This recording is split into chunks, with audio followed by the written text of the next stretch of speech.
What's going on, everyone, and welcome to the March 17th, 2011 edition of Ask the King. This is actually the 8th official episode of Ask the King since I started doing them back in the fall of 2010. I'm DSP, and I'm going to be honest with you to start here. It's been several weeks since I did an episode of Ask the King. In fact, it's been almost a full month, and I fully expected that, being that this had been delayed several weeks, that I would have a large amount of questions, of interesting, good questions to draw from. And then today, as I started looking through them, unfortunately that wasn't the case. So rather than just complaining, I'm going to give everyone some tips on how to submit good questions for Ask the King, stuff that I think that everyone would like to hear, and things that will make the episodes better in the future. Because there are some really repetitive patterns that I notice every time I do an Ask the King, and it really frustrates me that here I get hundreds and hundreds of questions, but most of them are pretty invalid. But let me explain. So number one, if you're going to submit a question for Ask the King, don't ask something that I've already answered or that's already been repeatedly asked. So there's two ways to check on this. Number one, you can watch previous versions of Ask the King that are all up on the TKOHHD. And number two, all these threads of a previous Ask the King question submissions are still up on thekingofhate.com. You can go through there and look through there to see if that question's been asked multiple times. What I'm seeing is that people are asking the same questions over and over that have either, number one, already been answered, or number two, there's probably a reason I'm not answering it, and it's taking up all the space. And people are wondering, why aren't my questions getting answered? Well, because they probably already were. So definitely check into that. Number two, don't ask questions that probably only you would care about. So here's an example. I've seen many people ask me a question like this. Phil, I only have $60 to spend. Should I buy Marvel vs. Capcom 3 or should I buy Bulletstorm? And number one, that question is so completely off base. Like, they're two completely different types of game. There's no real, it's like it's comparing apples to oranges. I couldn't tell you which game was better. It depends on what you like better as a gamer. Do you like fighting games more? Do you like shooting games more? Are you tired of normal FPS games? Are you tired of fighting games like Street Fighter 4? Like, what? There's nowhere to base an answer to that question on. And then in addition to that, if I answer the question, no one gives a shit about the answer besides the one person that actually asked that question. So don't ask me questions like that, because I'm not going to take time out from an entire episode of Ask the King to answer a question for one specific person that no one else is probably going to be interested in. And then finally, this probably is the most common one that I get. Don't ask me questions like, are you going to play this one specific game, and or what do you think of this one specific game, with no frame of reference or any actual meaning behind the question. If you just ask me those really generic questions, I'm not going to answer them. Because number one, if you're asking me, am I going to play a game? Well, why don't you take a look at my history of the past 3 years of the kind of games that I've played. I've pretty much played every single major release there ever has been in the past 3 years, especially since the fourth quarter of 2010 when I started doing this professionally as a job. Yeah, if it's a major release, I'm going to play it. So why are so many people asking me if I'm going to play Infamous 2? I played Infamous 1, I liked Infamous 1, Infamous 2 is a big release this year. Of course I'm playing Infamous 2. It's a pretty no-brainer question, but people just don't think before they ask, okay? Similarly to that, what do you think, Phil, what do you think of Marvel 3? Phil, what do you think of Dragon Age 2? Like, you would know that if you watched the playthrough. So either watch the playthrough or don't, but don't ask me silly questions like that when the answer's obviously out there. Again, if I answer questions like that, there's no reason for me to, because there's people who already know the answers. People who have been following me along for quite a long time, or people who watch the playthroughs already know the answers. I'm not going to take time out from an episode of Ask the King to answer that kind of stuff. So those are the three things. Those are my 3 pointers. Unfortunately, in the thread, the forum thread had something like 287 questions. If you take those 3 and you filter it out, you've probably now filtered it down to about 75 questions. And I'm not even exaggerating. That's how much of these kind of questions I'm getting. And it's kind of frustrating when I'm like, all right, it's been several weeks. Let me sit down and get some good, fresh questions. And then I look and they're all the same damn questions. It's really annoying and frustrating because I wanted to make a good episode. And now I'm kind of picking at straws to find good questions. So, anyway, I just wanted to get that off my chest. I do have some questions that we'll answer. I'm not sure how long this episode is going to be simply because there weren't that many. But let's get started. So, The first question is from Danny, and his question is, what do you think of the King of Fighters series of games? Now, if you're not familiar with that name, King of Fighters was a crossover fighting video game created by SNK back in the 1990s. And the idea of this game was to take a lot of the popular characters from their already existing fighting games, which were Fatal Fury and Art of Fighting, and combine them with a totally new, fresh cast of characters to create a really unique fighting game experience that was kind of similar to Street Fighter, and it was really created directly to compete with Street Fighter, but to also have some different elements. And what do I think of the games? Well, to be honest, I did actually play these games back in the 90s, starting with King of Fighters 94, which was the first one, and I played it all the way through 97, because my local arcade had those 4 versions, those 4 years. Then after that, they stopped carrying it, and because of that, I really didn't play many more versions. I did play King of Fighters 98 emulated on the PC, also King of Fighters 99 emulated on the PC. And the bottom line is this: when the series started, it was really solid. It was similar to Street Fighter. As the series progressed, they added new elements like rolling, sidestepping, charging up a super meter, having unlimited supers if you're about to die, having a charged up super, which was kind of like the level 3, 2, and level 3 supers from Street Fighter games. Even going further on, later on, they had tag outs similar to the Street Fighter games that had those tagging systems, custom combos, all kinds of these elements were added to the King of Fighters games. And in my personal opinion, I actually really enjoyed King of Fighters 94 through 98. I think that those 5 were the best ones. They were the most similar to Street Fighter, which is probably why I like them the best. I played them competitively in certain circles. I really enjoyed them. After 98, the series took a completely different turn. They tried to make the game stand out a little bit more, but what they ended up doing was adding characters that really were nothing like Street Fighter characters. They were really oddball characters. Then they started adding odd tagging systems that made the game kind of broken. There were certain characters and combinations that you could do like 100% combos on people that kind of really just changed the face of the game. Now, with the last iteration that came out, which was what, King of Fighters 11? It was either 11 or 12. I think it was 12 actually. The game resembles nothing like what it used to be. Everything's been changed, and popular opinion on that is that the game just wasn't very good. And it kind of is a shame. Now they're actually saying there's going to be a new King of Fighters game that goes back to its roots.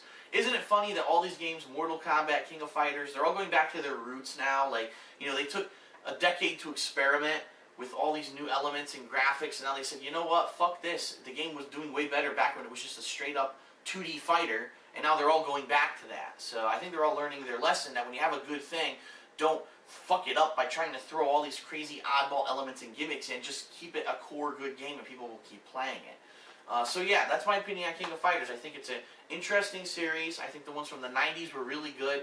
I think that everything after the 90s basically went downhill, and I hope that somehow they can get back on their feet, but I don't know. Alright, next question is, hey Phil, you mentioned in your previous Ask the King that the motion captioning used in Rockstar's new game, L.A. Noire, well, I guess I read that wrong. He just said I had mentioned the motion captioning.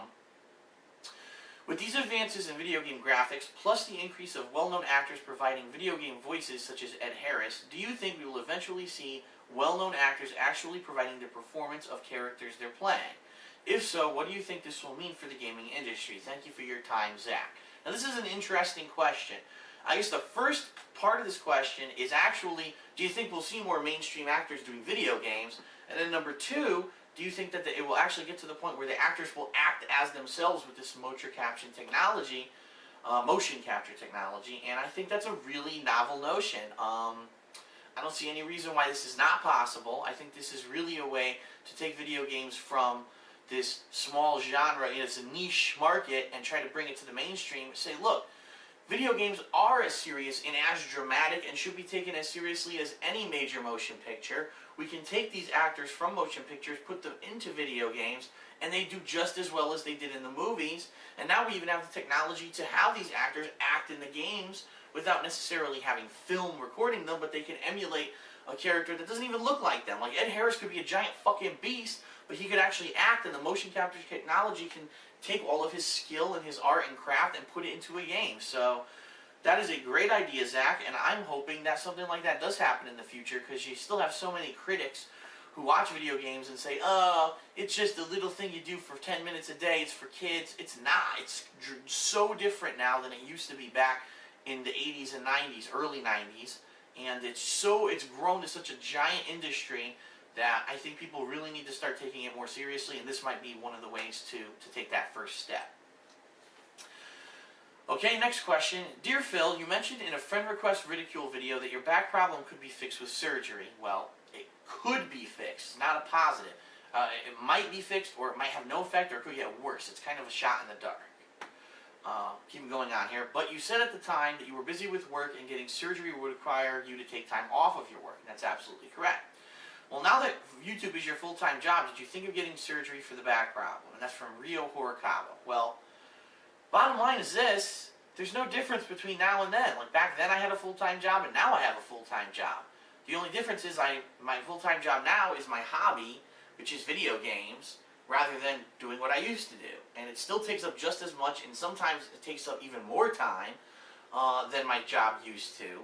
And so yeah, just think of it this way. To take this surgery, this major surgery that might or might not work, the minimum amount of time that I probably have to be off my feet, meaning not just off my feet, but actually resting, not stressing out, not moving around the condo constantly, but just sitting here in the bed basically, is probably anywhere from 2 to 4 weeks. So imagine if for 2 to 4 weeks there were no new videos, okay? Now I'm not just saying that people wouldn't be able to stay away from that amount of time. I'm saying that's 2 to 4 weeks without any income for me. And that's tough, especially when right now I'm not sure what I'm going to be making. In the next month or two, I should actually have a better picture of that, of what I will be making through this partnership program with Machinima. But there's no way I'd be able to stay away for a month or two. But what I have said is this: let's say for the rest of this year I do really work hard, you know, with the videos I'm making on YouTube, and this works out well with the partnership with Machinima. Then maybe sometime next year, if there's a downtime with games or such, then I would consider maybe doing something like the surgery. But right now, especially considering the cost of the surgery, the time off that would be required to get the surgery, it's just not something that's going to be readily an option to me, okay? And that's just the honest truth. Next question is, fighting games aside, what single game have you spent the most amount of time playing? And that question is from Viking. That's a hard question, simply because in the past couple of years there have been some games that are really long. As you know, with Fallout 3 I spent over 80 hours total playing that game. Fallout New Vegas, I believe I was up to 60 hours when I finished my playthrough. Right now I'm playing Dragon Age 2, and I'm actually up to 67 hours in Dragon Age 2 right now. Yeah, I don't know. This is a really good question, and I'm not really sure how to answer it. I guess, for me, the games I really feel I spent the most time with would be the games that I played the most, and so I would say Final Fantasy II, which is Final Fantasy IV in Japan, Final Fantasy III, which is Final Fantasy VI in Japan, and The Legend of Zelda: A Link to the Past. All three of those games, I've probably beaten them at least 5 times, if not more. Probably a lot of those I've beaten like 7 to 10 times over the different versions, whether they were on SNES originally, whether they were on the Game Boy Advance, then they moved on to the Nintendo DS. I've played those games 100 times. Also on PC I played them a couple times, and I love them, and I think they're some of the best games ever. So I would probably say, I don't know if really I've spent the most amount of time on them, but those are the games that I've definitely spent or beaten the most amount of times. Now, if you really want to know what single game have I spent the most amount of time playing, it would have to be some version of Street Fighter, I'm sure. Whether it was Marvel vs. Capcom 1 or 2, whether it was Super Turbo, it's one of those, because I've been playing those games for over a decade. So that would have to be the honest answer there. But I think the games that I've beaten the most would probably be those 3 games I mentioned. Next question. Recently in an interview with Famitsu, Ono stated that Arcade Edition wouldn't be coming to any console, and his reasoning was that Super Street Fighter 4 was made to be balanced. Well, this guy completely didn't get it. Well, yeah, Super Street Fighter 4 was made to be balanced, with no character being any better than another, but that Arcade Edition was purposely made to be unbalanced to help build community and competitive spirit. That's from Setsuna. Let me reword all this, okay, and explain it really easily for everyone. Ono is the guy who is basically in charge of Street Fighter 4, Super Street Fighter 4, and Super Street Fighter 4 Arcade Edition's development in Japan. He was the one who greenlit it, who led the whole project. Ono is a troll. And I hate to say that, but he really is. Like, he says stuff to the media that later on blatantly is proven not to be true. And I think he does it for shock value, because he thinks, oh, I'm a celebrity and I can say silly stuff and people will laugh about it later. Bottom line is, though, a lot of people don't like Ono. A lot of people don't like the fact that he took the Street Fighter series in a direction that basically watered down the gameplay, that made it so accessible to so many people, that people who've never even touched a fighting game all of a sudden can be tournament-level players in Street Fighter 4. And Ono repeatedly says silly things. This is an example. Basically what Ono said was, Super Street Fighter 4 is a really balanced game. Arcade Edition, which is the new version that's out only in arcades right now, was purposely made to not be balanced, and we did that because, oh, there would be community spirit around it.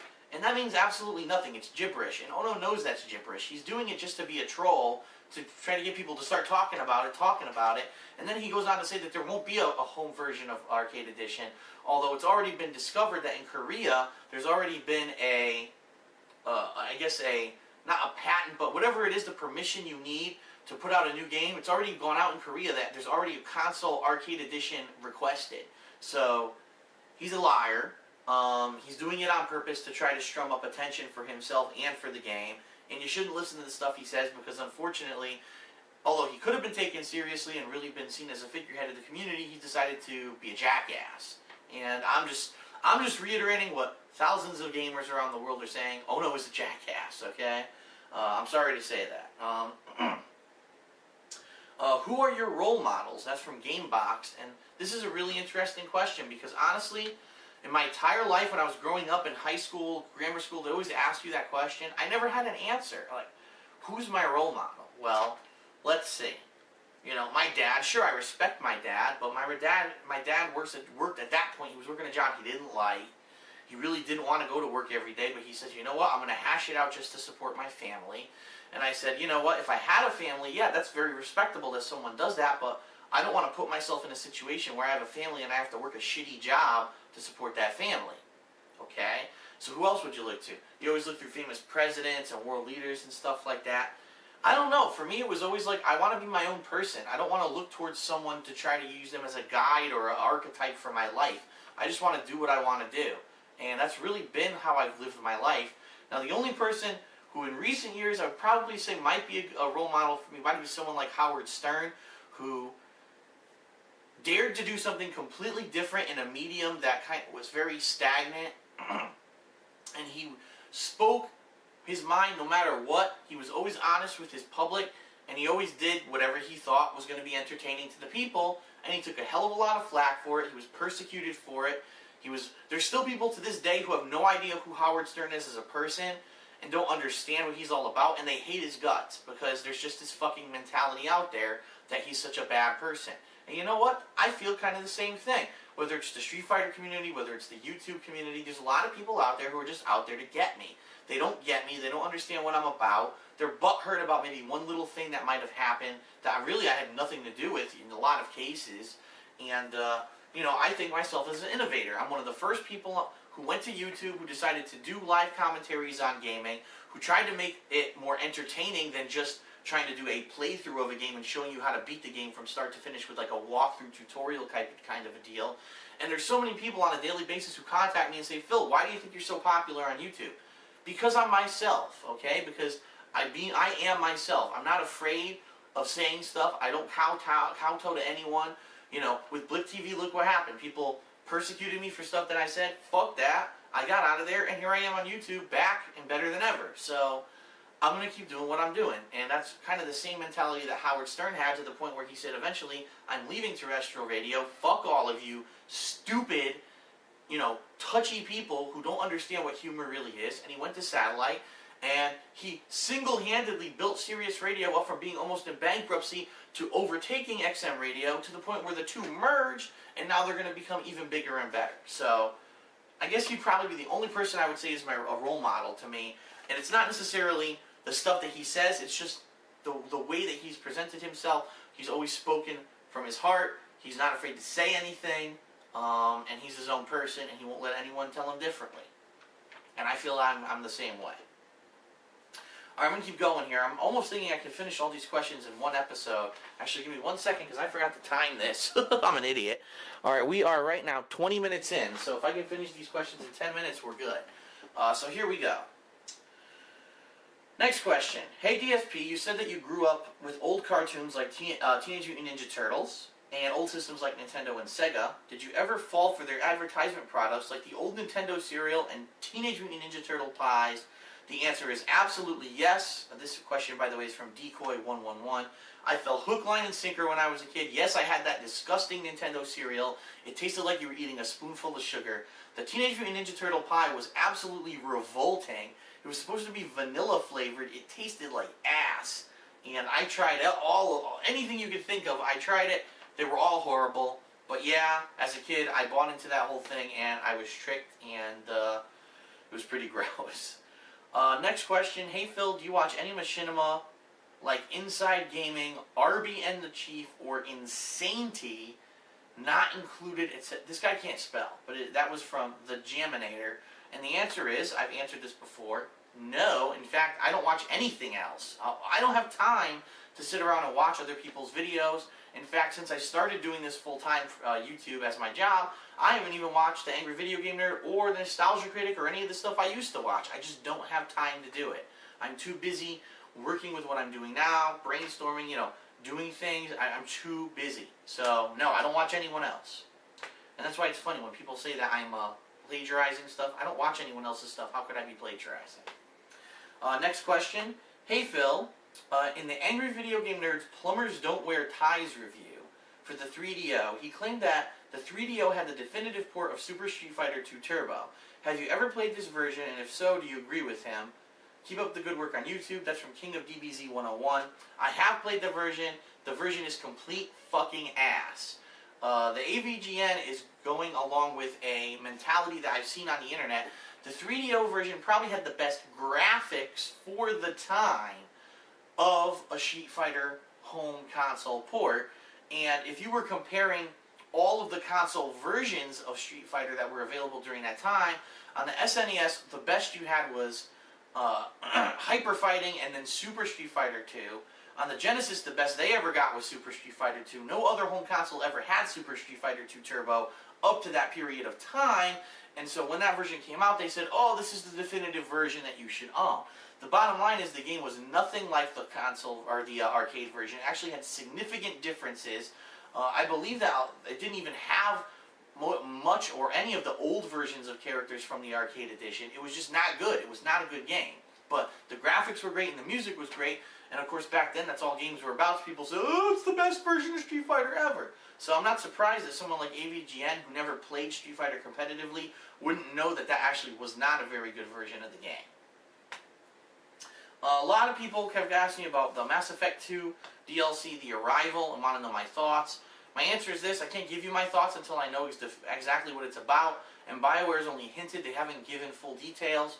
If it is a way to bridge the gap between Mass Effect 2 and Mass Effect 3, meaning the arrival of the Reavers finally coming, or the Reapers finally coming and invading Earth, that's great, but my question is, why the fuck wasn't that in Mass Effect 2 when that's all anyone wanted in Mass Effect 2 anyway? But I've talked about that many times before, how I thought Mass Effect 2 was just filler. Next question. You're slowly reaching 90,000 subs. Currently, as of this message, you're at 88,662 on your Dark Side Phil channel. So are you planning to do a celebration video of it? And that's from Kavinsky. My question is this. That's great that you know that, but why the fuck are you still looking at the Dark Side Phil channel? I said a year ago, the Dark Side Phil channel is an archive channel only. There's no new footage there. There hasn't been any new footage there for like 7 months. So why are you looking at that channel? Who cares if there's 7 billion subscriptions?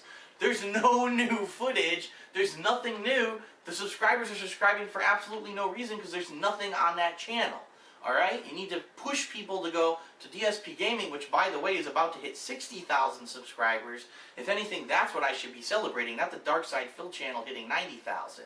And then also the DSP Street Fighter channel for fighting game footage. That's what I need people to watch, not Dark Side Phil. Okay? This next one, a lot of people ask me about, well, not a lot, probably about 3, but it seems to be a question that people want addressed. I'm going to answer it short and sweet because people, again, just like with Winter Brawl, people are blowing shit out of proportion, and I'm getting real tired of it at this point. So I'm going to answer it really quickly. Let me get a quick sip. The question is this. Gee, Phil, what happened at Final Round? You didn't seem to have as much coverage as you did from Winter Brawl, and it looks like you didn't do anything from Day 3 of Final Round. What gives? Some people completely went fucking apeshit. Oh, you did horrible coverage, and you didn't do anything you said you were going to do. You're a liar. What happened? What's wrong with you? All right. Number one, people who are acting like that, suck my dick, because I never said that I was going to give 24/7 coverage of Final Round, and I was going to be, you're out of your mind. What I said was, just like with Winter Brawl, I'm going to go to Final Round. You can expect the same kind of coverage, which is me recording some of the best matches of the tournament, doing some commentary while I'm there, which I did do just like at Winter Brawl, and that's it, So what happened at Final Round was on Day 1 I went and I recorded as much as I could, and then on Day 2 and 3 I was asked by both Spooky and tournament staff not to record anything on the stream or anywhere where they were already recording. And the bottom line was they were recording most of everything. They recorded Super Turbo Finals, they recorded HDR Finals, all the matches that I was involved in, they recorded. So I was told I could not record those myself. So that's why there's no footage of me playing besides very few little things, because everything was recorded for the DVD. Now the only stuff that wasn't recorded was the pool play. And if you've never been to a Street Fighter tournament, I would understand why you're confused why I didn't record the pool play. But if you've been to one of these major tournaments, you would understand why. When you have 320 people playing in a tournament, the pools are like a fucking mob of people, okay? You have a line of TVs against, let's say this is the back wall of the tournament center. Station 1, Station 2, Station 3, Station 4, and in front of it you have 300 fucking people, okay? So good luck trying to record any matches on these tiny little CRT TVs with 300 people standing in front of it, all trying to get to their matches at once. It's completely impossible. In addition to that, as you know, I have a back injury. So I can't be standing up for long amounts of time. I can't fight through the fucking crowd to try to get that footage.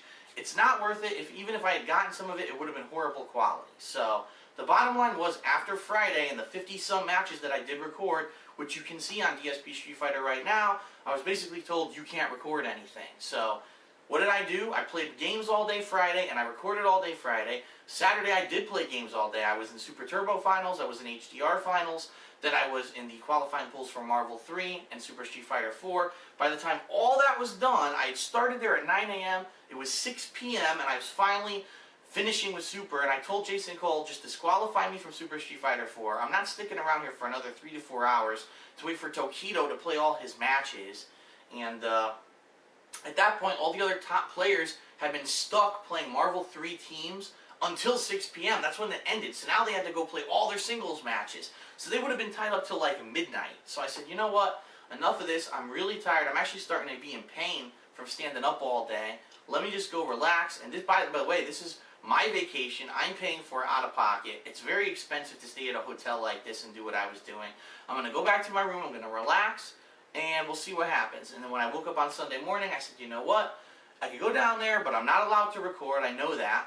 I could either sit there and watch the finals with everyone, or I could do something else and relax today, have a nice relaxing day, hopefully not get sick, not get hurt, and have a safe trip home. And then later on, if I want to watch the finals, I could watch them on the archive Team Spooky stream, which I knew was going to exist. And that's exactly what I did. I relaxed, I had some food, I had a couple drinks, I played Dragon Age, I had a good time. And that's what it really is about, me going to this tournament, covering it as much as I could, and then also having a good time. It's not about me fighting through hundreds of people to try to get crappy footage of a CRT TV when I'm not allowed to record the good high quality stuff, and then maybe trying to sneak in an interview here or there. When did you ever see me go to a tournament and get an interview? Why do I care about interviewing Combo Fiend? I mean, Combo Fiend's cool. I'm friends with him. I've known the guy forever. His 21st birthday, he was drunk in my hotel room in Vegas, and that's a story that I may tell someday, but you know, we're cool. I don't need to interview him. Gee, good job doing fucking Bionic Punch 700 times. What do you think? I mean, other people can do that. I don't need to fight to do that. That's not what my footage is. My footage is gameplay coverage. That's what it's always been. So to everyone, I'm sorry if you're disappointed in the coverage from Final Round. Don't blame me. You know, I was told I couldn't record. If I do go to other tournaments where I'm told I can record whatever I want, I'll record as much as I can. But I was told I couldn't, and I enjoyed my weekend rather than worrying about anything else. And that's sorry about that. I'm sure you just felt a jump in the footage. My camera's recording limit ran out right at the end of my last sentence there, and I only have 2 more questions. They're the only 2 good questions I found on Twitter today, because again, as I mentioned previously, everyone asks the same damn question, so please be more careful with what you ask me in the future. But anyway, what I was saying was, if you didn't like the final round coverage, too bad, suck a dick. That's what I was saying when I got cut off. Anyway, the last 2 Twitter questions. The first one is, how long do you think you'll be a gamer for? Is it a hobby? Oh my god, people need to learn grammar. Anyway, he says, yes, I'm rephrasing what he's saying because it makes no sense. Yes, it is a hobby, but when do you draw the line? When you're 40 or 50 or never? And that's from Jay Tarrant. The answer to that question is, will I ever outgrow gaming? Probably not. I'll probably be a gamer for my whole life. But, because it's always been my hobby. You know, just like there's people who grew up with checkers, there's people who grew up with football, there's people who grew up with whatever, and it becomes a part of their life, at least some portion of their life for their whole life. Is there a time when I will stop gaming as hardcore as I'm doing right now? Probably, yeah, but the bottom line is I'm young right now, and I've been able to flip this hobby into a job. There's no reason for me to think about that right now. Right now I want to focus on doing it, focus on seeing if I can make money doing it, becoming more popular, and expanding the brand, and doing everything I can to make this as enjoyable but as profitable as possible. So there's no reason for me to even address a question like this now. It's way too early, and it's only been a couple months where I started doing this as seriously as I've been doing it, okay? And then the last question, and it's a wrestling-related question, just to warn everyone. Do you think that TNA will ever go belly up due to the piss-poor booking and business decisions they've made as of late? That's from Beatles12345. And the answer to that question is, I think TNA already is on their way to going belly under. They've made horrendous decisions regarding who they want to make as champion. You know, someone like Jeff Hardy, who has had ridiculous drug and alcohol problems previously with WWE to the point where he left. He goes to TNA, then they make him the champion, and now they're seeing, if you saw the last TNA pay-per-view, Jeff Hardy was so drunk that he couldn't even wrestle in the main event, so Sting forced him down for a 3 count after like 30 seconds and said, fuck this, I'm not wrestling with this amateur and unprofessional person. And TNA is making a lot of horrendous decisions. I don't know what to say besides they're going the same exact way that WCW did. I don't understand how they don't see that, besides the fact that they're also high and mighty and egotistical that they don't think that it was their own fault, including people like Eric Bischoff and Vince Russo. How they could not see that they buried WCW, I don't know. But, okay, that's it for Ask the King this week. I tried to consolidate it all into one episode rather than, you know, spread it out again. So, I'll see you guys in 2 weeks, hopefully. And, please, again, heed my advice for how to submit better questions. So hopefully next time we can have a longer and better episode. But this is DSP signing off. See you then.